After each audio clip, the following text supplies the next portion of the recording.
Shalom God Lovers, percaya bahwa pada saat kita masuk hadirat Tuhan dengan puji-pujian kepada Tuhan, maka kita akan merasakan jamahan Tuhan pagi hari ini. Mari alami hadirat Tuhan memenuhi setiap kita.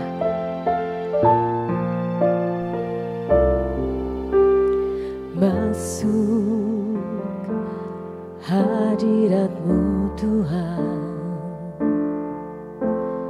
dengan korban pujian, masuk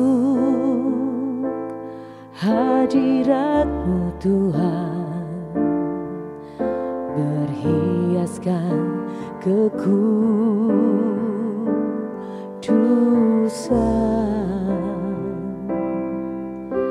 di hadapan hadirat-Mu Tuhan.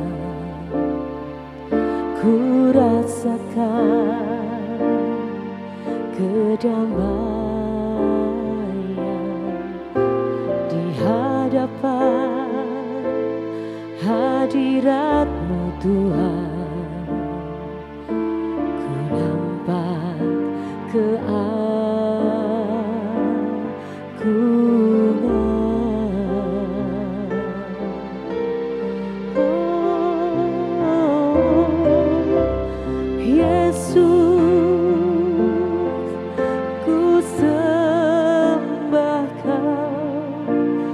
sujud di hadapan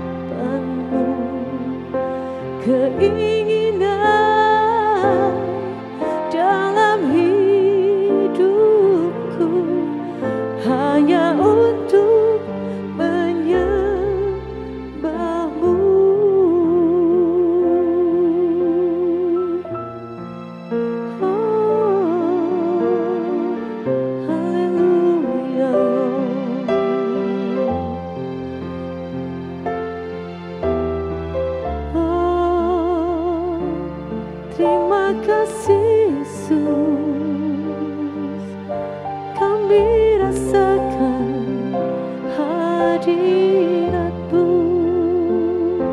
Oh, haleluya, haleluya Lord.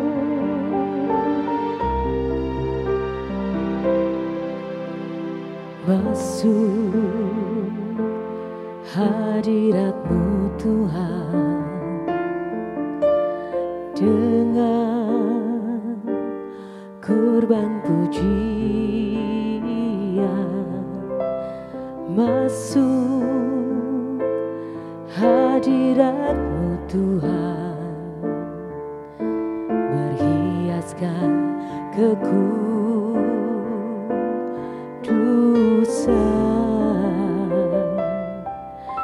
di hadapan hadirat-Mu Tuhan.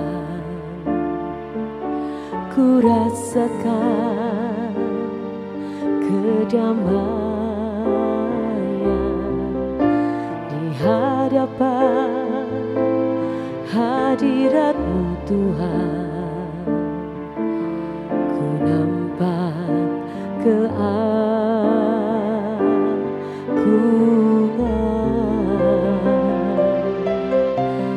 Yesus.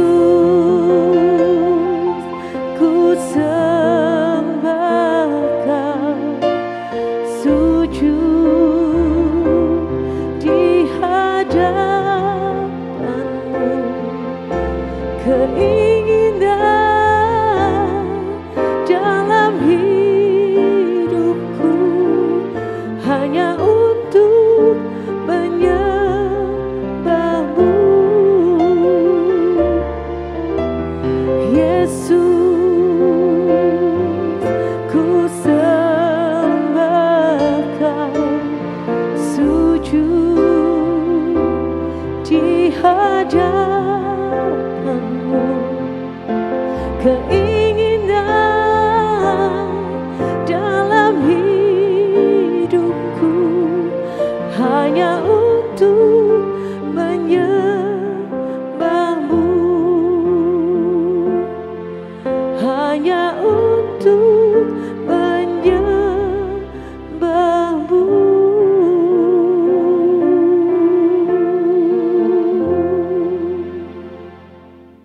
Salam Bapak Ibu, selamat pagi. Tuhan Yesus memberkati kita. Hari ini saya mau mengatakan saudara bergantung penuhlah kepada janji Allah yang tercatat dalam Alkitab. Alkitab itu adalah benar. Saya buka Alkitab dalam Matius pasal 5:17 mengatakan begini. Janganlah kamu menyangka bahwa aku datang untuk menegakkan hukum Taurat atau kitab para nabi. Aku datang bukan untuk menegakkan, melainkan untuk menggenapinya. Saudara perhatikan, inilah perkataan Tuhan. Setiap agama punya namanya kitab suci. Tetapi saudara perhatikan, semua agama perlu namanya pandangan mereka, panduan mereka kepada kitab suci. Tetapi perlu saudara perhatikan, di manakah kitab suci yang sebenarnya, saudara? Karena itu saudara, kalau kita harus melihat daripada kitab suci, kita harus benar-benar melihat Alkitab itu adalah ya dan amin. Jangan iman yang membabi buta, percaya saja tidak perlu bukti. Bukti Alkitab itu adalah akurat, saudara. Iman kita harus logis, kita mencari, meneliti dan memahami apa Alkitab itu, saudara. Sebagai orang percaya kita harus akui bahwa perjanjian lama dan perjanjian baru, saudara, adalah menjadi acuan dalam memahami kebenaran Alkitab, saudara. Jangan pisahkan kita perjanjian lama dan perjanjian baru itu. Untuk membenarkan keimanan kita dalam memahami kitab yang kita miliki, ada 4 hal yang perlu kita ketahui. Yang pertama, Alkitab yang kita miliki adalah bukti bahwa Allah berbicara melalui kitab suci yang ditulis oleh orang-orang yang dipimpin Roh Allah. Kitab kita bukan jatuh dari langit, tapi ada penulisnya. Yang kedua, Alkitab yang kita miliki tidak bertentangan satu dengan yang lain, yang mana benang merah atau kisah dalam Alkitab memiliki makna baik untuk masa itu dan juga sampai kehadiran Yesus. Jadi ada benang merah, ada sambungannya, saudara. Dan yang ketiga, Alkitab bercerita tentang kondisi zaman yang terbukti dengan penelitian ilmiah, bukan sembarangan, saudara. Dan yang keempat, Alkitab yang kita miliki memberikan pencerahan bagi setiap orang yang membacanya. Karena itu setiap orang yang membaca Alkitab pasti menjadi rema dalam kehidupannya dan menjadi pelaku-pelaku firman. Tuhan Yesus memberkati. Biarlah kita tetap bergantung penuh kepada janji Allah yang terdapat dalam Alkitab. Mari kita berdoa. Bapak Ibu, terima kasih Bapak atas kebaikan-Mu. Kami teramat yakin firman-Mu itu dan amin. Dan kami yakin firman Alkitab perjanjian lama dan perjanjian baru adalah benar. Karena itu Tuhan, kami teramat yakin bahwa seluruh yang tercatat dalam kitab suci adalah ya dan amin, adalah firman Allah. Kami yakin Bapa, setiap apapun tercatat dalam Alkitab akan digenapkan dalam kehidupan kami. Dan kami yakin semua kami diberkati Tuhan. Setiap langkah kami Engkau berkati. Terima kasih Bapa. Kami yakin setiap anak-anak-Mu yang menyaksikan tayangan pada saat ini, Engkau juga memberkati mereka. Terpujilah nama-Mu kekal selama-lamanya. Dalam nama Yesus, haleluya, amin.